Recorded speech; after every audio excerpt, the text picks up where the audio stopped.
Divertimento e solidarietà hanno caratterizzato il primo torneo di pallanuoto in gommone, teatro della manifestazione, i Bagni Gianni di Chiavari, che hanno messo a disposizione il proprio campo di beach waterpolo.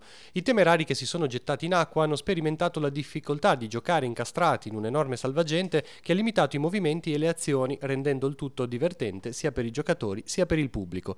Più significativo naturalmente il fine benefico dell'iniziativa, sostenuta dal Lions Club Altavara, Aveto, Graveglia e Sturla. Lo scopo del torneo è quello di raccogliere fondi a favore di un'iniziativa per la lotta contro il morbillo. Noi finanziamo una fondazione la quale ha lo scopo di vaccinare almeno 400 milioni di bambini dell'Africa subsahariana. Il titolo è One Shot, One Dollar. Ogni dollaro raccolto garantisce un bambino vaccinato.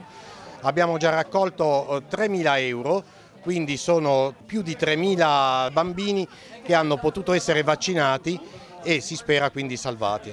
Il torneo ha visto la partecipazione di 4 squadre, a vincere l'Atletico ma non troppo, formazione composta da Alberto Castagnola, Alessandro Surace, Pietro Vaccarezza, Nicola Schiaffino e Davide Gonfiantini. L'idea è di replicare l'iniziativa il prossimo anno. Per far vedere un po' com'è la pallanuoto e si gioca tutti senza essere dei grossi sportivi, via. Si gioca al bambino, la bambina, noi anziani e via.